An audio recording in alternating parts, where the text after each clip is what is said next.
A paz do Senhor, jovens! E hoje nós estamos aqui para aprender um pouco mais sobre a natureza do Deus que salva. E você, sabe qual a natureza do Deus Salvador? Se você não sabe, fica aqui com a gente e descubra até o final dessa aula.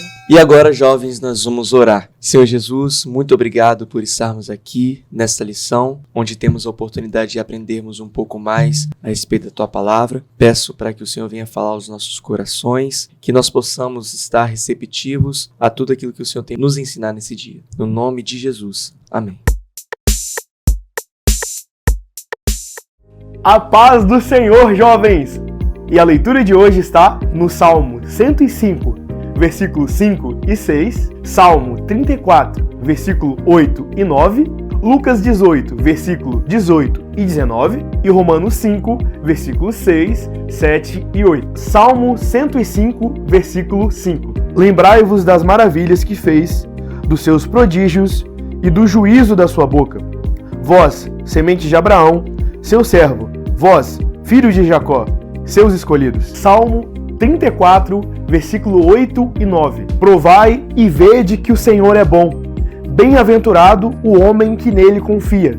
Temei ao Senhor, vós, os seus santos, pois nada falta aos que o temem. Lucas, capítulo 18, versículo 18 e 19. E perguntou-lhe um certo príncipe, dizendo: Bom mestre, que hei de fazer para herdar a vida eterna?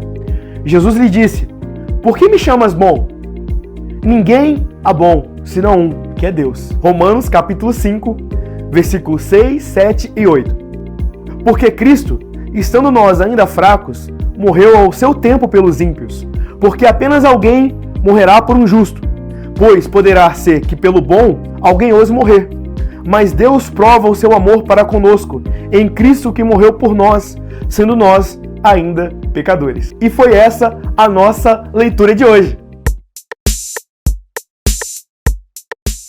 Então, jovens, nós estudamos na lição anterior sobre o problema do pecado. Uma vez que nós somos pecadores, nós precisamos de um redentor, de um salvador. Entretanto, nós não somos capazes de buscar esta salvação por nós mesmos. Nós precisamos de um Deus que é capaz de salvar a nossa alma. A obra da salvação, que é revelada plenamente em Jesus Cristo, ela expressa a bondade, o amor e a santidade de Deus. Então, na lição de hoje, nós vamos discorrer, entender a natureza deste Deus que salva, que tomou a iniciativa de redimir a raça humana, redimir eu e você. Vamos falar um pouco sobre a história da salvação, mostrando Deus como nosso Redentor. Redentor, esta palavra, ela está no contexto bíblico quando uma pessoa, ela tinha condições, ela tinha capacidade de redimir um escravo. O que era isso? Ela conseguia comprar esse escravo, ela conseguia dar liberdade a essa pessoa. Então, o Redentor era aquela pessoa qualificada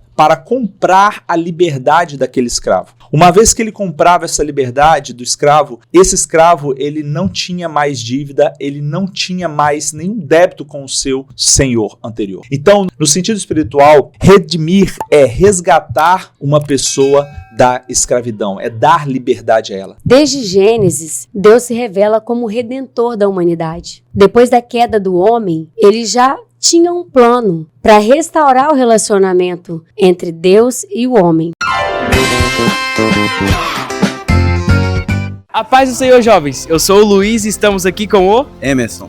Emerson, a Torre de Babel foi feita para glorificar a Deus. Fato ou fake? Fake.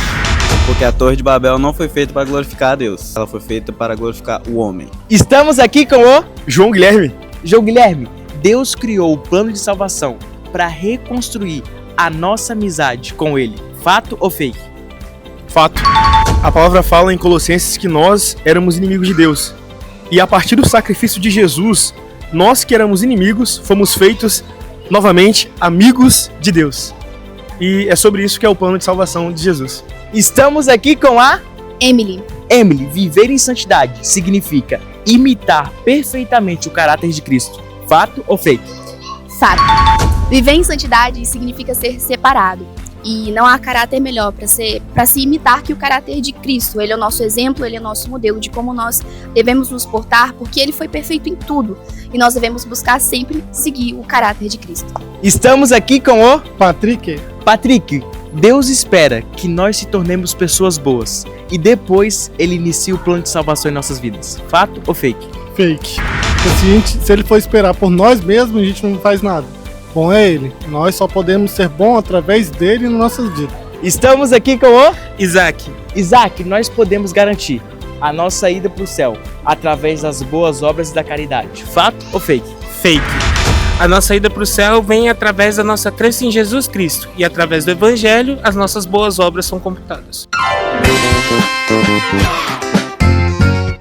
E o primeiro relato bíblico em que esse termo redentor é aplicado é quando Deus, ele liberta, ele resgata o povo das garras do Egito, de Faraó. Deus, ele paga um preço por este povo e ele tira eles da prisão do Egito. Então Deus já está redimindo o seu povo. Para entendermos melhor, vou dar um exemplo prático. Imagina que você está se afogando. De repente vem alguém e te puxa da água. Essa pessoa está te resgatando do perigo. É dessa forma que Deus faz. Nós estamos condenados à morte, ao inferno, e Deus, ele por meio de Jesus Cristo, ele nos resgata, ele nos tira desta condição de condenação e nos dá a vida eterna. Quando falamos que Deus salva, as pessoas pensam apenas em perdão. Mas a Bíblia e a nossa lição nos mostra algo muito mais profundo do que apenas o perdão. Deus nos salva e Ele é santo. E a partir do momento que Ele nos salva, Ele nos chama também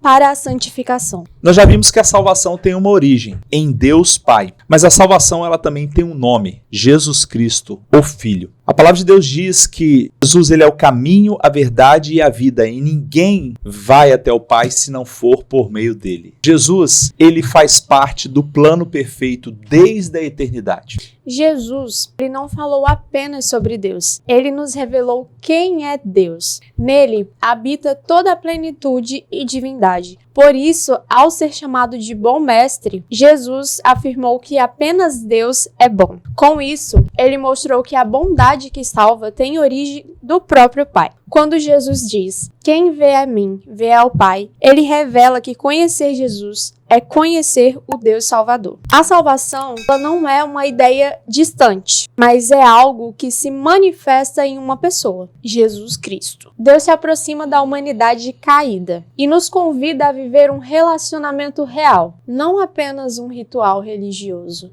Vimos que Jesus, ele foi desde a eternidade o plano perfeito para a salvação da humanidade caída. Ele é para nós o padrão de perfeição. Ele é aquele que nunca pecou. O Deus que se revela como Salvador é cheio de bondade. A salvação é um ato de amor. É como se nós fôssemos usar aqui um exemplo prático, como se nós perdoássemos uma pessoa antes mesmo que ela viesse nos pedir desculpa, viesse se arrepender. Assim foi conosco. Deus, ele nos perdoou antes mesmo que nós mudássemos, antes mesmo que nós dessemos qualquer sinal de arrependimento. Somente um Deus que ama verdadeiramente poderia entregar o seu único filho para morrer por pessoas más, indignas, que não merecem a salvação como eu e você. E Deus assim fez, amando a mim e a você, um amor sacrificial, um amor de entrega,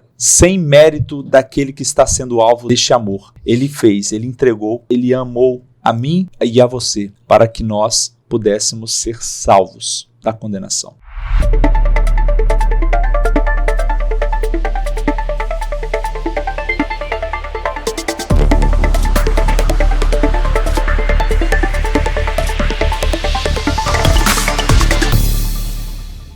Hoje nós vamos falar sobre as raízes históricas da salvação para além da superfície, a grandiosa obra de Cristo. A mensagem da salvação, quando analisada sobre a ótica histórica e antiga e do direito romano, revela uma profunda técnica impressionante. Não se trata apenas de emoções religiosas, mas de uma operação jurídica e histórica, sem precedentes. Veja o que os bastidores da história revelam sobre a natureza desse Deus. Primeiro, a arqueologia da divina quitada. Quando a Bíblia fala que Cristo cancelou o escrito da divina contra nós, ele está usando uma linguagem comercial, muito específica do século I. O contexto histórico: arqueólogos encontraram no Egito Antigo milhares de papiros em lixos, que serviam como recibos de impostos e dívidas comerciais. Quando uma dívida era integralmente paga, escrevia-se uma expressão técnica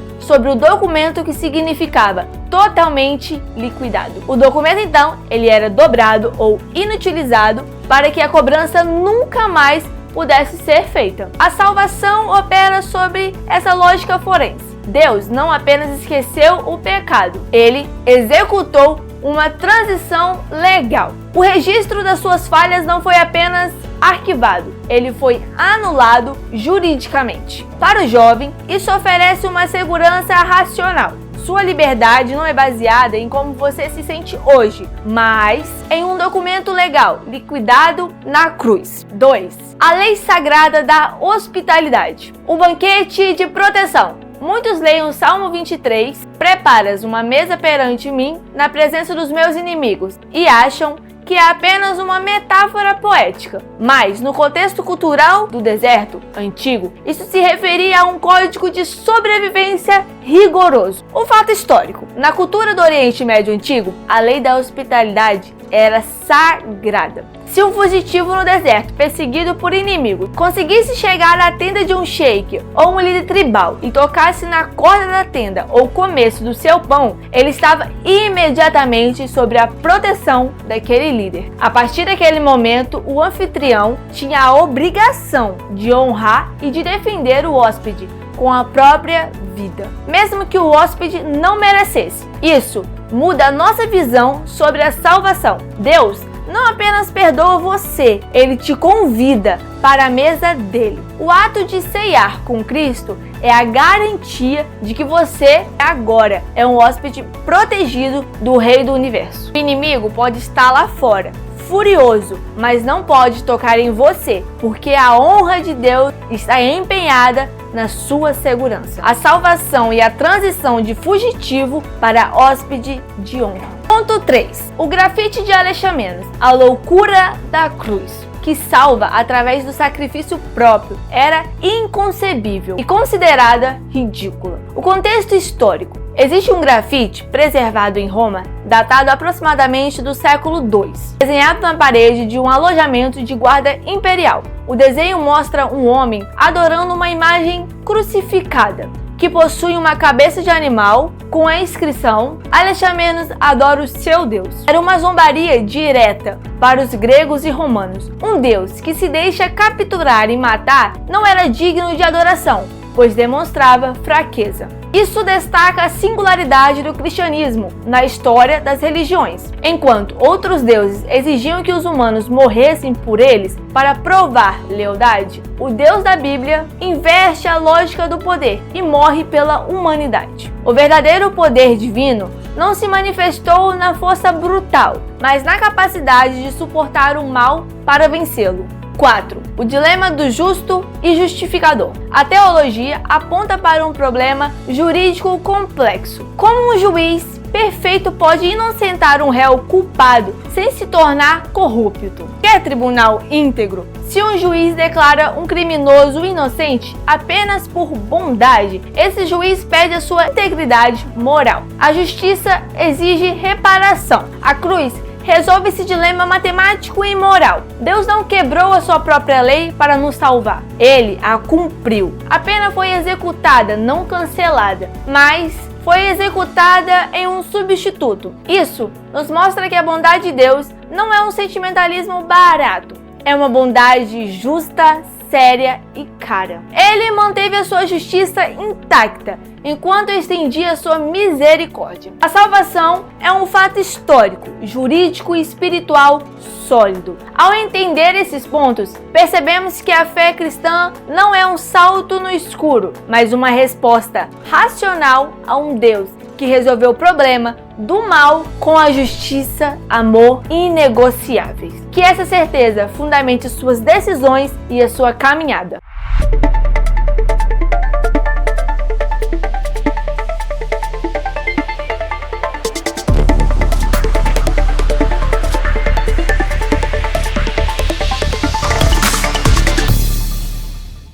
O amor de Deus, ele não permaneceu no campo da ideia ou do discurso. Ele demonstrou de forma definitiva na cruz. A cruz, portanto, não é um acidente da história, mas o centro do plano eterno de Deus. Nela, o amor assume uma forma de sacrifício, não com um amor sentimental, mas o amor que custa sangue, dor e entrega. A cruz, ela expõe o valor que temos para Deus, e isso nos constrange a repensar em quem Ele é e quem nós somos diante dele. Ao contemplar a cruz, entendemos que o amor de Deus não ignora o pecado, mas o enfrenta com a misericórdia. Romanos 5:8 afirma que Cristo morreu quando nós ainda éramos pecadores, deixando claro que a salvação não é recompensa, mas é graça. A cruz revela um amor que não negocia, não seleciona, não desiste. É ali que justiça e misericórdia se encontram sem contradição. Jesus ocupa o nosso lugar não por injustiça, mas por amor voluntário. Esse amor nos alcança no ponto mais profundo da nossa decadência e nos oferece uma nova vida. Ele não apenas nos perdoa, mas reconcilia. Não apenas livra da culpa, mas restaura a comunhão. Diante da cruz, toda a autossuficiência cai por terra. Então nos resta apenas crer e viver, transformados por esse amor que venceu a morte. O amor de João 3,16, possivelmente o versículo mais conhecido da Bíblia, ele vem do grego agapau. Esse amor, ele é tão grande e profundo, capaz de alcançar todos nós. Esse amor, ele é um amor sacrificial, é um amor de entrega, sem considerar o mérito do outro. Porém, esse amor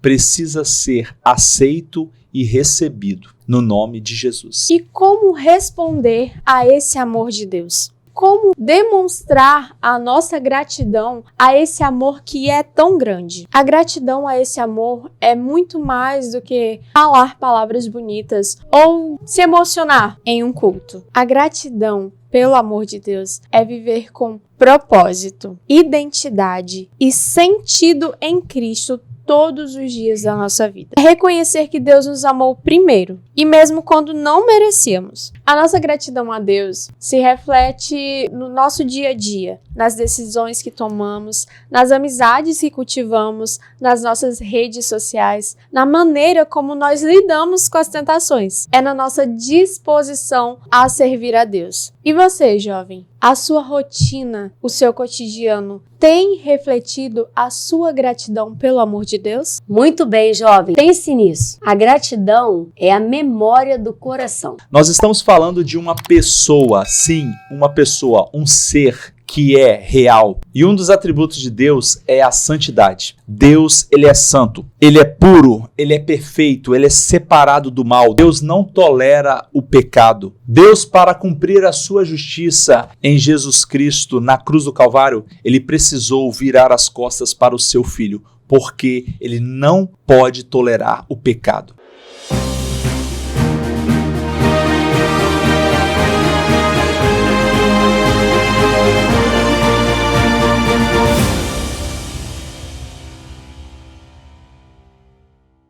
Ao longo da história, o ser humano sempre tentou resolver o maior problema da humanidade, a separação de Deus causada pelo pecado. Em vez de reconhecer essa necessidade e buscar o caminho de Deus, muitas vezes o homem tentou criar seus próprios meios de autossalvação, acreditando que poderia chegar ao céu por esforço humano, sistemas ou ideologias. Um exemplo bíblico, claro, é a Torre de Babel, Gênesis 11. As pessoas decidiram construir uma torre que chegasse até o céu para fazer um nome para si mesmas. Não queriam depender de Deus, mas mostrar força, unidade e poder humano. O resultado foi confusão, divisão e fracasso. Toda tentativa de alcançar Deus sem Deus termina assim. Na história moderna, vemos ideologias com o mesmo espírito. O comunismo, idealizado por Karl Marx, prometia criar um céu na terra, uma sociedade perfeita, sem desigualdade, sem sofrimento e sem opressão. A ideia parecia boa, mas ignorava uma realidade fundamental.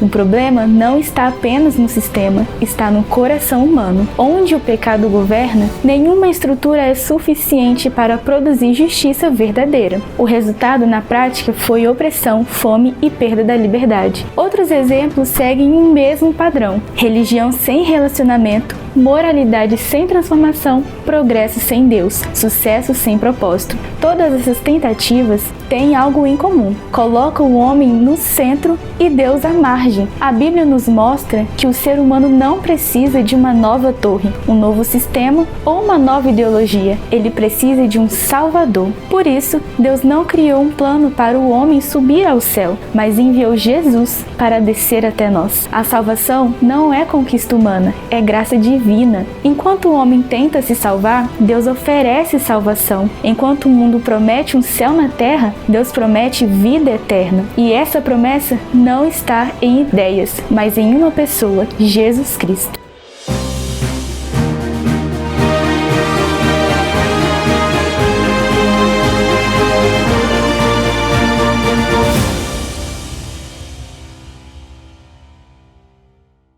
Isaías, no capítulo 6, versículo 3, vai declarar que esse Deus, ele é santo 3 vezes. Santo, santo, santo é o Senhor dos exércitos. O termo aqui no hebraico se refere a Kadosh. No grego, no Novo Testamento, a Hagios. E assim como Deus é santo, ele exige dos seus filhos, ele exige do seu povo que também seja santo. Então, jovens, nós temos um chamado à santidade. Esse viver santo é viver segundo a palavra de Deus, segundo os mandamentos e preceitos de Deus. Nós não podemos viver segundo o que o mundo dita, segundo as regras, segundo as modas que o mundo dita. Nós temos um padrão a ser seguido. Pedro, em sua primeira carta, no capítulo 1, versículo 16, diz: sede santos, porque eu também sou santo. Portanto, jovens, o chamado à santidade não é uma sugestão, não é uma opção, é uma ordenança. Uma vez que nós entendemos que fomos salvos por meio de Jesus Cristo e um alto preço foi pago, nós precisamos entender que há uma continuidade, há um processo de santificação ao qual nós crescemos dia após dia, buscando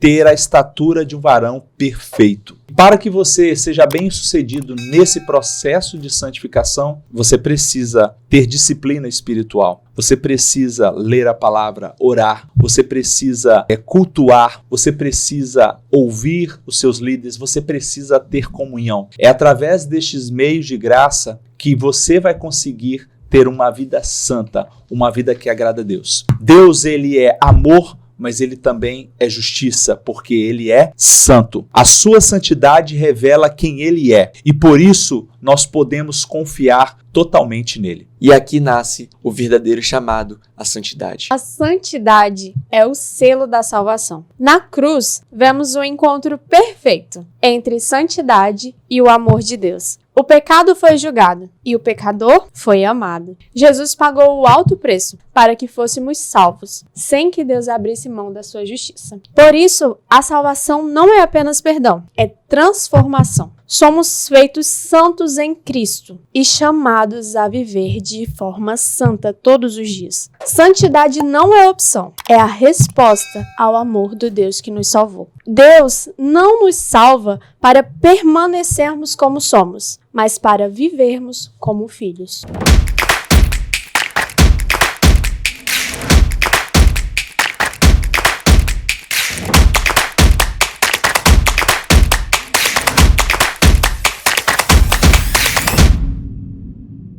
Olá, jovens, pais! Excelentes perguntas tocam o nosso coração e a nossa fé. Para a primeira, como Deus ama o pecador sendo santo e justo? A resposta é uma só: a cruz de Cristo. Deus não deixou para lá a sua justiça, ele a executou totalmente. Mas em vez de punir você, ele puniu Jesus no seu lugar. Na cruz, a justiça de Deus, que odeia o pecado, e o amor de Deus, que quer salvar você, se encontram. A justiça foi satisfeita no sacrifício e o amor foi derramado no perdão. Ele é justo porque puniu o pecado e é amoroso porque salvou o pecador através de Cristo. A segunda pergunta é: se é de graça, por que sou obrigado a ser santo?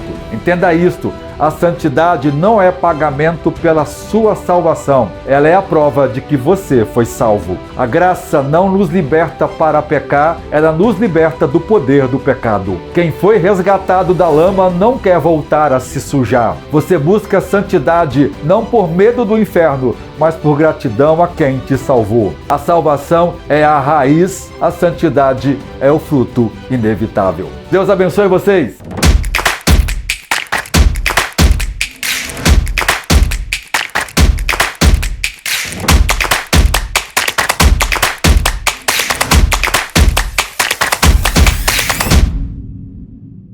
A cruz de Cristo é o maior marco da história da salvação. Então olhe para a cruz e seja salvo. Lembre-se que a salvação, ela tem uma origem. Deus, o Pai. A salvação, ela tem um nome. Jesus, o Filho. A salvação expressa um sentimento. O amor. A salvação tem um lugar. Na cruz. A salvação tem um alvo. O pecador, eu e você. E a salvação tem um destino. O céu.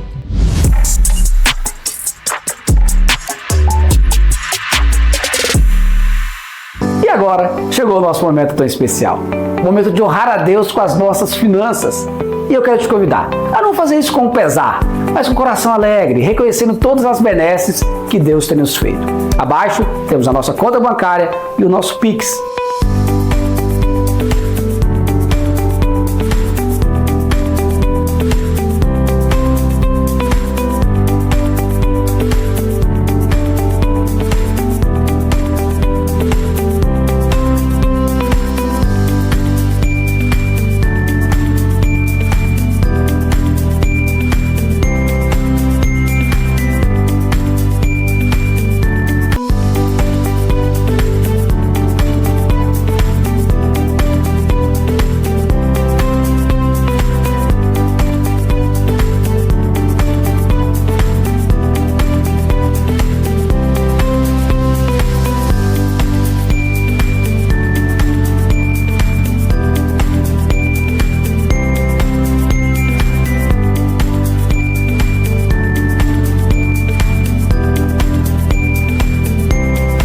Mas eu queria te convidar também para um outro projeto, o Projeto 1000 Valentes. A intenção é adquirirmos este espaço que Deus tem usado para abençoar tantas vidas e você pode ser um contribuidor dessa obra. Provérbios 3:9 diz: honra a Deus com a sua renda e com as suas primícias, e serão fartos os teus celeiros. A promessa de Deus. Então, com esse ato de fé, oferte na casa de Deus e seja abençoado em nome de Jesus.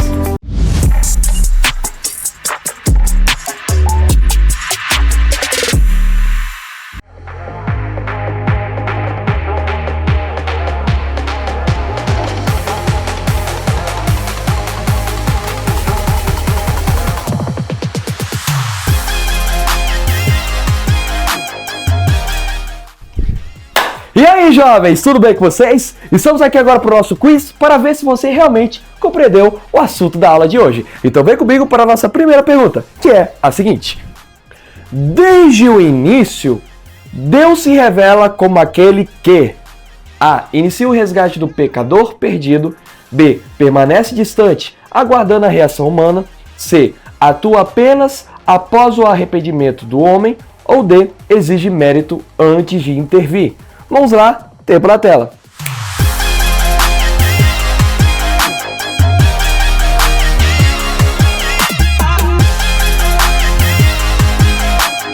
Muito bem, o nosso tempo acabou e a resposta certa é a letra A.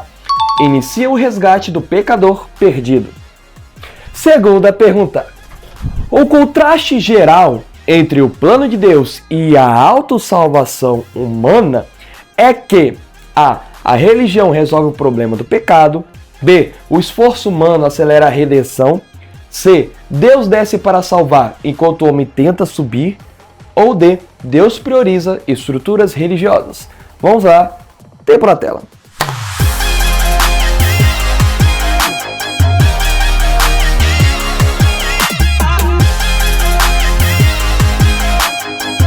Muito bem, o nosso tempo acabou e a resposta certa, com certeza, é a letra C. Deus desce para salvar, enquanto o homem tenta subir. Terceira pergunta. A cruz demonstra que Deus A. relativizou a gravidade do pecado, B. abandonou a justiça em favor do amor, C. eliminou a necessidade de transformação, ou D. julga o pecado sem rejeitar o pecador. Vamos lá, responde no chat.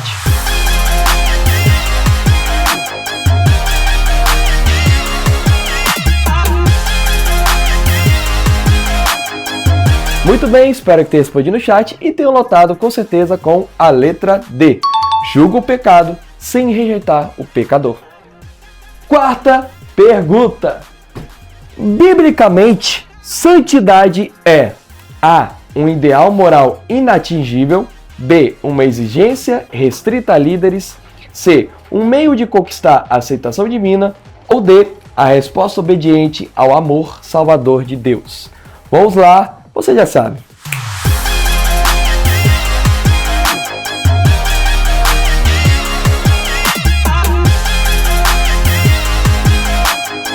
Muito bem, espero que tenha respondido. E se você colocou a letra A, um ideal moral inatingível, eu sinto lhe dizer, jovem, que você errou, porque na verdade a resposta certa é a letra D. A resposta obediente ao amor salvador de Deus. E agora, jovens, vamos para a nossa quinta e última pergunta, que é a seguinte. À luz da salvação em Cristo, a obediência torna-se A. um mecanismo para evitar punição, B. uma resposta espontânea de gratidão, C. um sinal de superioridade religiosa, ou D. uma forma de retribuição espiritual. Vamos lá, pela última vez, tempo na tela.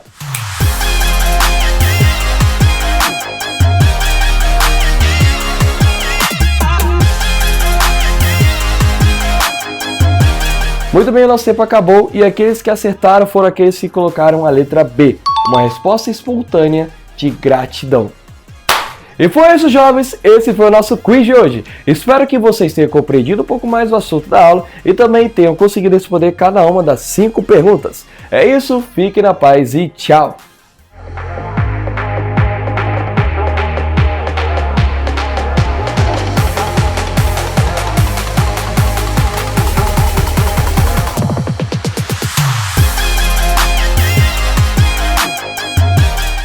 Chegamos ao final da nossa aula e para finalizar, vamos fazer uma oração. Senhor, meu Deus, te agradecemos por cada ensinamento dessa lição. Continua, Senhor, moldando nossos corações e transformando nossas vidas a cada dia, Pai, nos santificando. Nós te agradecemos por tudo, Senhor, em nome de Jesus. Amém. Tchau! Tchau, jovens!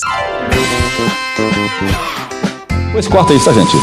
Corta isso, gente. E descubra até o final dessa aula. Nossa!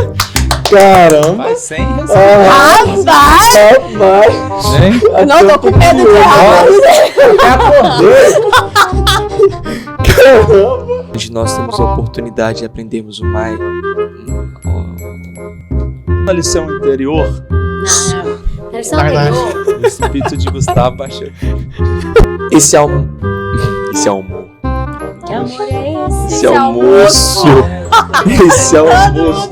Eu tô só fome. Gente, eu gostaria de deixar claro aqui pra vocês valorizarem a EBD, tá? Porque, são 23 horas e 27 minutos, horário de Brasília.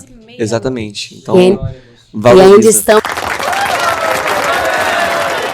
Qualidade de atributos. E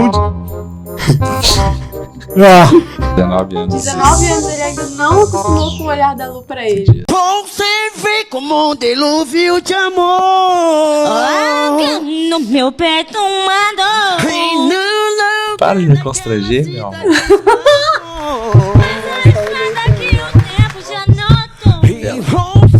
as costas para o seu único Que ótimo. Céu é o meu lugar. E é pra lá que eu vou. E fecha o olho, pecador. Vai, fecha o olho. Faz de novo. Fecha o olho. Posição, vai. Nós vamos fazer também assim? Tchau. Tchau. Tchau. Pois corta isso, tá, gente? Corta isso, tá, gente?